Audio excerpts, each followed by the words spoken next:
episode of Bagged and Board. I am Vlad St. Valentine. With me again is Mr. Joseph Bowen. How's it going, brother? I'm pretty good, man. Excellent, man. So we're continue on with our King in Black storyline going into Venom 32. Yes. Which, again, starts off with Eddie Brock landing off that damn building. Finally, it took like 2.5. Well, he landed at the beginning of the last episode, the beginning of King in Black 2, and he also gets to land at the beginning of... the last step of it, yeah. No, the opening scene was him landing, King in Black 2.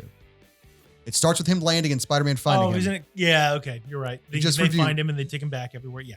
We just talked about this yesterday because we recorded these things on different days and not all at once. Not all at once. Because that's how we do things. That's we didn't just record 20 minutes ago and you're not just drunk. This is a different bottle than last time. Yeah. It's not the same bottle. I'm just wearing the same clothes because I'm poor. Me too. Shameful. Oh, but we start the same way that King in Black 2 started, with Eddie falling and landing, but instead of, what happens in the physical world, with Spider-Man finding his body and taking him off, we get what goes on basically inside of his, I guess, not so much inside of his mind because he pretty much flatlined, but inside of like his soul, I guess, what's going on internally from there, right? Inside of what's left of Eddie. Of the hive, because he's in the hive. It's like what's left of him, it's inside of the hive. Yeah, what's left of him is what's left, that memory codex that's part of the hive. Right, which all of them have. Everyone that's been attached to a symbiote is all in there. But because he's been attached to a symbiote longer than anyone else, those who have been bonded to the symbiotes have a little bit more agency within the hive. Their codexes can... They're higher up. They can have a little more control. And they aren't just like... Because a lot of them are kind of plugged in Matrix style, like batteries, and just kind of stuck there, whereas they can kind of push the symbiotes away and have a little bit of agency, but they're memories. They're ghosts. They aren't physical beings. They aren't the soul. They aren't anything. They're just a memory. Because as he's falling through the darkness, a voice reaches out to him, and it's Rex, Tyrannosaurus. It's Rex's voice calling out to him through the darkness, and he kind of pulls him out of it, and tells him to snap to and quit falling. He's like, "How do I stop falling?" He's like, "You brace to land." How do you think? Prepare to land, because but you're not gonna fall forever. He kind of gives him the lay of the land, and he's a memory too. He's a part of the codex, but then again, he's also had a symbiote for a very long time, so he's higher up in the food chain as well. He is. He's had it for a few years. Not as much as Eddie Brock has. Well, yeah, because the real Rex died in Vietnam. Yes. And the symbiote, the Tyrannosaurus symbiote's been masquerading as him in the real world forever. But that memory is part of the, as part of the codex, kind of tells Eddie, here's what's going on. Here's the lay of land. You're just a memory. Though you and I, since we've been here longer, our codices or whatever we are, we're stronger here. We can even manipulate some things in the physical world. Kind of tell the others what to do also within the hive as well, because they listen to those, from what I've understood, they listen to those who are higher up, who've been there longer. What I gathered anyway. No, I think they're just he's just, because he shows them kind of marching along, or they're I don't know if they were drifting along within the mind. They just look kind of plugged in, kind of the same way again, Matrix style. Right. They were just plugged into the hive and being used. But I mean, their physical bodies are out there, fighting with symbiotes on them, attached to them, and I don't know, because it seems like they're trapped here in these things, but really these are just memories. They're just data plugs. They're not really anything. Even if they were to be freed of the symbiote, those bits of them would still exist within the hive mind. They're still memory data. It's like a file on a USB. They're not real. Right. But because, Eddie and Rex have been bonded with the symbiote so long, these codices, these memories are able to actually, I guess, have some sentience. It's like reboot. It's like biological reboot. Yeah. Like the cartoon series? Yeah, exactly. That's what I'm saying. Yeah. Tim Curry, Megabyte. Yeah. Yeah, exactly. Yeah. They have some little bit of agency. These programs have their little bit of agency because they're so powerful. That was such a good show too. Damn good show. I love that show.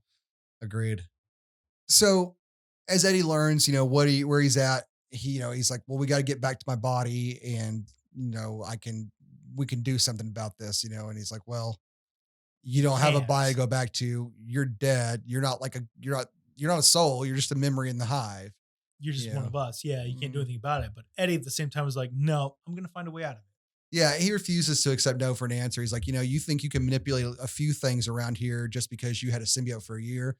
I've worn one for years and years, longer than any Much other longer than human. you. Yeah. So imagine what I can affect. If I can just get to my symbiote, then we can burn this place down. I don't know if he just wants to try to escape back to his body or if he just wants to tear everything down from the inside and, to give his son a chance to survive.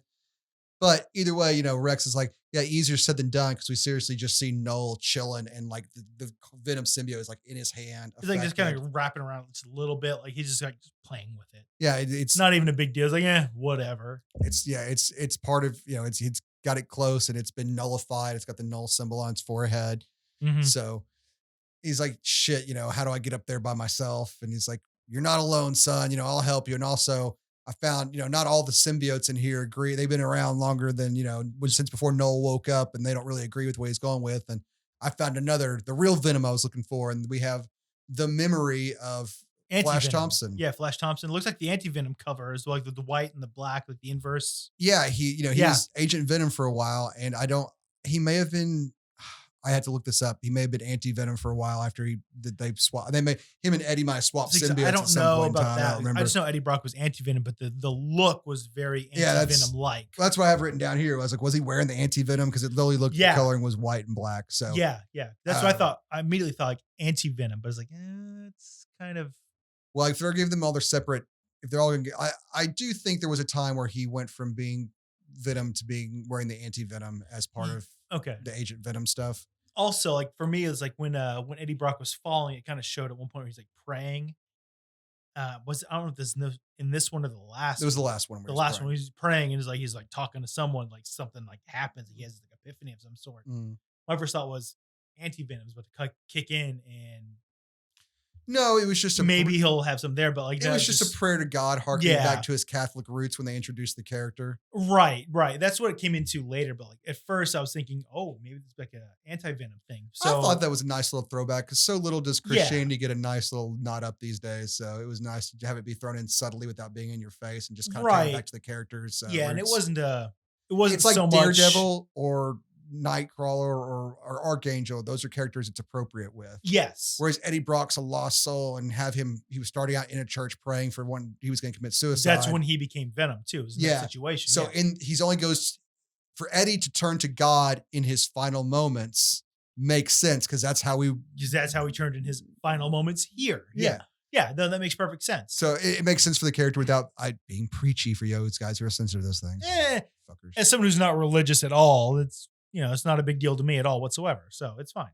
But no, like I kind of like the whole like him praying as he's falling thing because my first thought was, okay, so the Venom symbiote has been ripped out, which means possibly an anti-Venom thing was about to happen with him, which would protect him from said fall, but it didn't happen. Instead, you kind of saw it as the Flash Thompson Codex instead. Yeah. Which I was like, okay, so my prediction was there, but not quite the way I predicted it.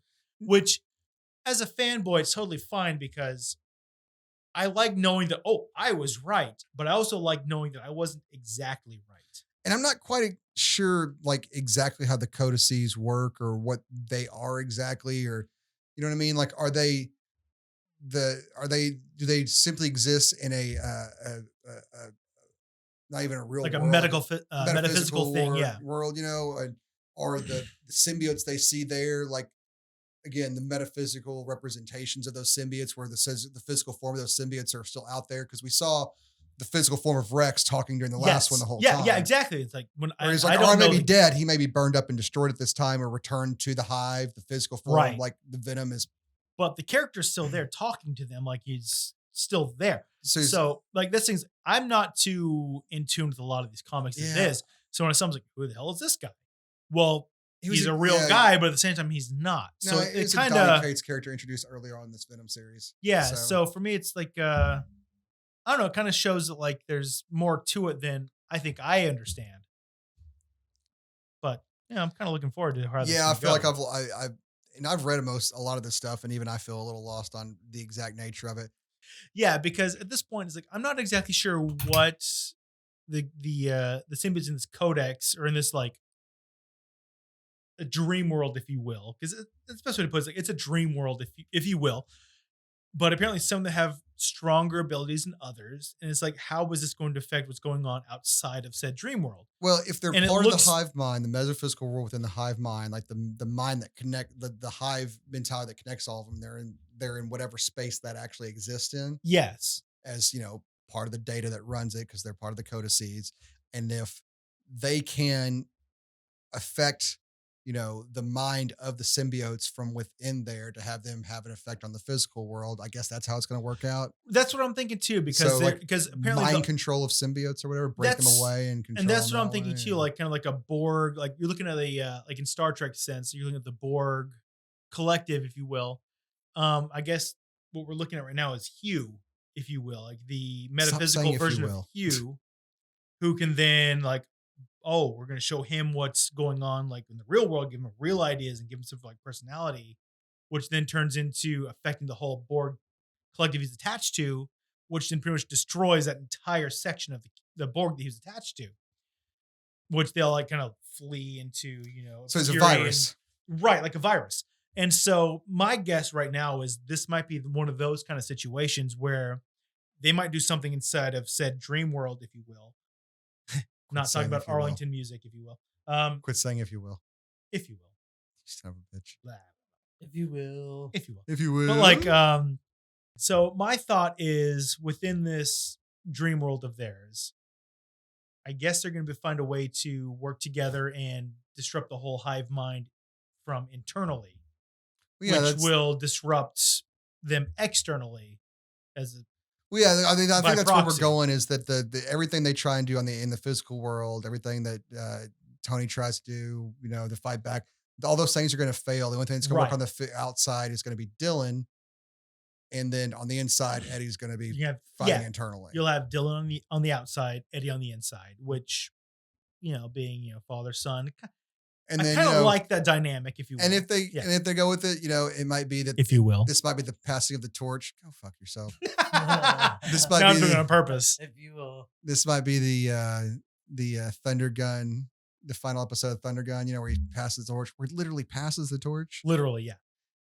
No, where if Eddie does it, if Eddie's body's truly dead, how long that lasts? It lasts until the ratings dip or the sales dip, and then they need new Venom and don't like who they gave it to. Yeah. Yeah, I mean, if you want to pass it to Dylan, because pass it to the kid, if you will. All right, guys, that was King in Black 32. Final thoughts?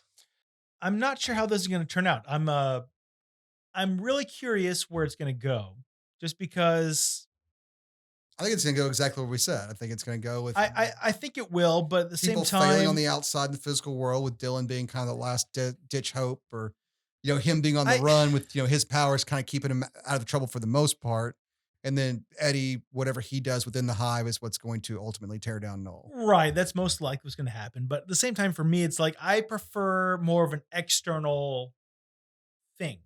Like I don't care about the he's going to take control of the hive from within. And they're going to turn on Null again and create the prison planet and around him. Put him back in the prison. Yeah. And float him off to where we need him again. Most likely how it's going to happen, because that's the given. But for me, it's like, I prefer, I don't care about the whole internal struggle thing. That's too anime for me. I prefer more of a external thing. Like, how are we going to handle this direct issue? It's not like and the whole internal thing, oh no, he managed to get all of my brain things to work against me and put me in a cocoon of some sort. Like, I'm okay. While I'm fine with that idea, that's kind of where it's going. I get it. I'm fine with it. But I prefer more of I want to see Captain America punch the shit out of him. That's just me. I'm simple. I want to see you're really just spare parts, aren't you, bud? Oh yeah, absolutely. I take away any and all depth that there could possibly be. I want to see a punch fest. That's it. That's fair enough. You should read the Hulk. Actually, you should, because Immortal Hulk is pretty deep. I'll have to check that out. Yeah, it's it's pretty much exactly what you don't want. It's basically Jekyll and Hyde in comic book form, where it's exploring the who he is and stuff like that. More psyche shit. Yeah, Immortal Hulk's great though. I just want a punch fest. I'm sorry, I've watched too many of the movies. I want a punch fest. That's fair enough. But yeah, I get where it's going. Well, you got Sentry ripped in half, and you hate Sentry. Thank God. I almost said the word that we're trying not to use. You can say it once or twice. I just use it too much. I use it as a transition word. Fuck Century. I'm glad he's dead. Good riddance to bad rubbish. Coming in here, ripping Carnage in half, throwing him to the sun like it's his villain. Sorry, Spider-Man. That was his problem, not Century's problem. I understand. He had no problem. He had no business coming in there. I know you said the same thing last time we did these. Yeah. Fuck Century. Glad you're dead, Bob. Guys, thank you so much for joining us on this episode of Bagged and Board. Really appreciate it. We're going to keep going through the King in Black series as the issues come out. We're caught up now, so we're just waiting for King in Black 3 and Venom 33 to finally hit bookstores. But stay tuned. We're going to have more Bagged and Board. We're going to keep going on with the Maximum Carnage series. Part 4 will be out to you guys tomorrow. So like, subscribe, and say hi to your mother for me.